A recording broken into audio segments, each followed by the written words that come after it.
Assalamualaikum warahmatullahi wabarakatuh. Melanjutkan materi kita di Zoom. Minggu ini Ibu akan menjelaskan tentang beberapa besaran yang ada pada gelombang bunyi. Sebelumnya, kalian silahkan sambil mendengarkan video ini sambil kalian lihat catatan kalian yang isinya rumus-rumus semua yang di minggu kemarin Ibu udah minta kalian buat nyatat. Yang pertama di sini kan cepat rambat gelombang bunyi itu dapat merambat pada 3 medium ya, yaitu gas, air sama udara. Nah, ketiganya itu punya rumus yang berbeda-beda. Nah, yang nomor 1 ini tentukan kecepatan perambatan gelombang bunyi di dalam air. Kalau yang ditanya di dalam air rumusnya ini, Pi sama dengan B per Rho, di mana Rho adalah massa jenis air. Berarti ini adalah nilai Rho, P itu adalah modulus bulk, ini nilainya. Terus yang ditanya itu di sini ada dua. Yang pertama tentukan kecepatan perambatan gelombang bunyi di dalam air. Ini yang pertama, yang A. Yang B itu tentukan pula panjang gelombang. Ini yang B. Kan lambda kita sama-sama tahu ya di materi gelombang, lambda ini dibacanya panjang gelombang. Disebutnya panjang gelombang, rumusnya adalah V per F. Jadi kalian cari dulu nilai V-nya. Kalau kalian udah ketemu nilai V-nya, kalian masukin di sini per F. F itu frekuensi. Di sini ada nilai frekuensinya yaitu 2. Lanjut yang nomor 2. Yang nomor 2 ini materinya tentang pipa organa. Pipa organa itu sumber bunyi. Pipa organa sumber bunyi yang berupa kolom. Kayak ini loh, suling sama trompet. Itu kan kolom ya, ada kolomnya gitu.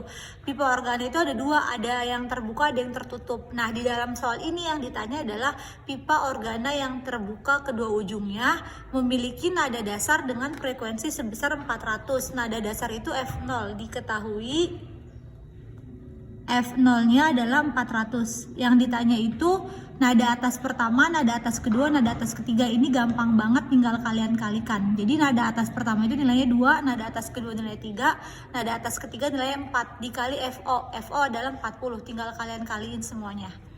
Yang ketiga, ini tentang intensitas. Apa itu intensitas? Gini, kayak misalnya nih pas bel sekolah. Pas bel sekolah kalian lagi di kelas belakang, di di sana di kamar mandi belakang. Kalau misalnya kalian lagi di kamar mandi belakang, pasti kalian tidak akan dengan jelas mendengar suara bel sekolah. Tapi kalau kalian lagi ada di kelas depan, contohnya kalian lagi lewat depan ruang guru, itu pasti bel bunyi bel itu akan terdengar lebih kencang ketimbang kalian lagi di kamar mandi. Itulah yang dinamakan intensitas. Intensitas itu kuat atau kuatnya bunyi yang bisa kalian dengar. Nah, di catatan yang udah kalian catat, rumus taraf intensitas itu ada 3, dan 3-tiganya itu dijadikan soal dari nomor 3, 4, dan 5. Yang nomor 3, 10 sumber bunyi identik yang dibunyikan menghasilkan taraf intensitas 60 desibel. Ini adalah TI. TI sama dengan 60. Maka 100 sumber bunyi identik, 100 sumber bunyi identik itu N. N-nya sama dengan 100. Jadi kalau 10 sumber bunyi identik itu taraf intensitasnya 60. Nah, yang ditanya itu kalau 100 sumber bunyi identik, TI-nya berapa? TI-nya dimasukin di sini 60, 10 log yang ditanya kan 100. Log 100. Oh ya, log 100 log itu logaritma adanya di matematika, tapi udah Ibu hitungin nilai log itu sama dengan 2. Yang keempat, intensitas gelombang bunyi pada jarak 5 meter dari sumber bunyi adalah 2 dikali 10 min 4. Pada jarak 20 meter dari sumber bunyi intensitasnya adalah, jadi gini, intensitas gelombang bunyi pada jarak itu R ya. R1 sama dengan 5. Intensitasnya itu adalah 2. Nah, kalau jaraknya 20, R2 sama dengan 20, maka intensitasnya berapa? Rumusnya pakai yang ini, tadi Ibu salah nulis. I1 per I2 sama dengan R2 per R1. Tinggal kalian masukkan saja, perhitungannya biasa aja. Kalian udah pernah ngitung soal yang sejenis kayak gini. Oke, jadi I1-nya 2, R1-nya 5, I2-nya 20, R2-nya berapa? R2 yang ditanya. Untuk nomor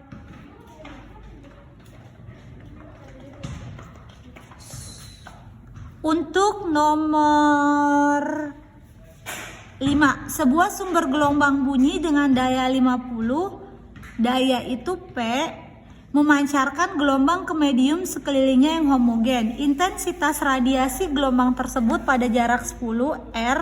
Rumusnya itu ini, I sama dengan P per A, P sama dengan 4 pi R kuadrat, di mana P itu kan dayanya 50, R-nya itu 10, V-nya nggak usah kalian uraikan. Jadi P per 4 dikali R kuadrat aja langsung.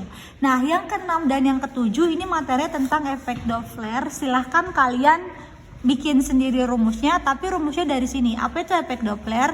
Sebenarnya efek Doppler itu sering banget kita alamin sehari-hari ya. Jadi telinga kita itu pasti mendengar bunyi yang berbeda kalau keadaannya gini. Misalnya ada sumber bunyi nih, contoh sumber bunyi itu apa aja ya, bisa bel, bisa sirine. Ini biasanya contoh kasusnya itu kebanyakan adalah sirine. Misalnya ada sirine ambulan ngedeketin kita.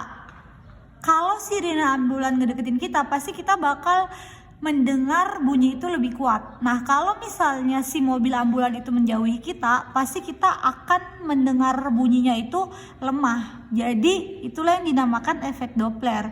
Efek Doppler itu perbedaan bunyi yang kita dengar kalau benda itu mendekat atau benda itu menjauh dari kita. Benda di sini adalah sumber bunyinya. Salah satu contohnya kebanyakan adalah sirine.